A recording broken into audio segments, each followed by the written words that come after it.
ಶ್ರೀಯುತ ಪ್ರಿಯಾಂಕ್ ಖರ್ಗೆ ಅವರಿಗೆ ಮಾಧ್ಯಮಗಳಲ್ಲಿ ಬೇರೆ ಬೇರೆ ರೀತಿಯಲ್ಲಿ ಹೇಳಿಕೆಗಳನ್ನು ಗಮನಿಸಿದ್ದಾರೆ.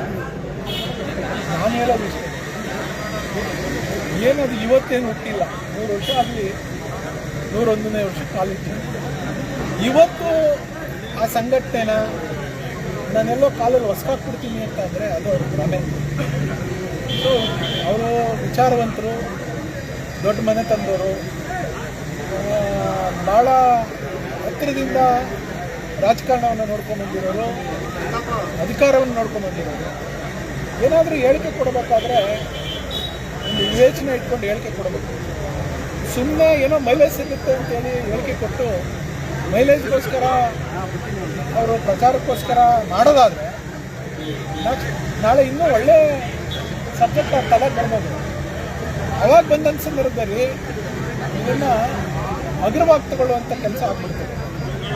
ನಾನು ಸನ್ಮಾನ್ಯ ನನ್ನ ಆತ್ಮೀಯರಾದಂಥ ಪ್ರಿಯಾಂಕ್ ಖರ್ಗೆ ಅವ್ರಿಗೆ ವಿಚಾರ ಮಾಡಿಸ್ತೀನಿ, ದಯಮಾಡಿ ಇಂಥ ಉಡಾಫೆಯ ಹೇಳಿಕೆಗಳನ್ನು ಬಿಟ್ಟು ನಿಮ್ಮ ಘನತೆಗೆ, ನಿಮ್ಮ ಗೌರವಕ್ಕೆ, ನಿಮ್ಮ ತಂದೆಯವರ ಸ್ಥಾನಮಾನಕ್ಕೆ ಸರಿಸಮಾನವಾದಂಥ ಹೇಳಿಕೆಯನ್ನು ಕೊಡಬೇಕು.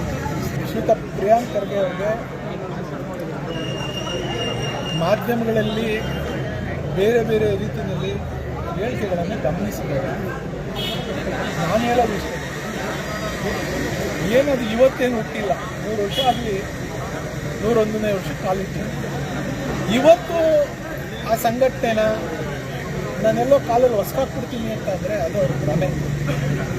ಸೊ ಅವರು ವಿಚಾರವಂತರು, ದೊಡ್ಡ ಮನೆ ತಂದವರು, ಭಾಳ ಹತ್ತಿರದಿಂದ ರಾಜಕಾರಣವನ್ನು ನೋಡ್ಕೊಂಡ್ಬಂದಿರೋರು, ಅಧಿಕಾರವನ್ನು ನೋಡ್ಕೊಂಡ್ಬಂದಿರೋರು. ಏನಾದರೂ ಹೇಳಿಕೆ ಕೊಡಬೇಕಾದ್ರೆ ಒಂದು ವಿವೇಚನೆ ಇಟ್ಕೊಂಡು ಹೇಳಿಕೆ ಕೊಡಬೇಕು. ಸುಮ್ಮನೆ ಏನೋ ಮೈಲೇಜ್ ಸಿಗುತ್ತೆ ಅಂತೇಳಿ ಹೇಳಿಕೆ ಕೊಟ್ಟು ಮೈಲೇಜ್ಗೋಸ್ಕರ ಅವರು ಪ್ರಚಾರಕ್ಕೋಸ್ಕರ ಮಾಡೋದಾದರೆ ನಾಳೆ ಇನ್ನೂ ಒಳ್ಳೆ ಸಬ್ಜೆಕ್ಟ್ ಅವ್ರ ತಲೆಗೆ ಬರ್ಬೋದು. ಅವಾಗ ಬಂದಂಥ ಸಂದರ್ಭದಲ್ಲಿ ಇದನ್ನು ಅಗ್ರವಾಗಿ ತಗೊಳ್ಳುವಂಥ ಕೆಲಸ ಆಗ್ಬಿಡ್ತದೆ. ನಾನು ಸನ್ಮಾನ್ಯ ನನ್ನ ಆತ್ಮೀಯರಾದಂಥ ಪ್ರಿಯಾಂಕ್ ಖರ್ಗೆ ಅವ್ರಿಗೆ ವಿಚಾರ ಮಾಡಿಸ್ತೀನಿ, ದಯಮಾಡಿ ಇಂಥ ಉಡಾಫೆಯ ಹೇಳಿಕೆಗಳನ್ನು ಬಿಟ್ಟು ನಿಮ್ಮ ಘನತೆಗೆ, ನಿಮ್ಮ ಗೌರವಕ್ಕೆ, ನಿಮ್ಮ ತಂದೆಯವರ ಸ್ಥಾನಮಾನಕ್ಕೆ ಸರಿಸಮಾನವಾದಂಥ ಹೇಳಿಕೆಯನ್ನು ಕೊಡಬೇಕು.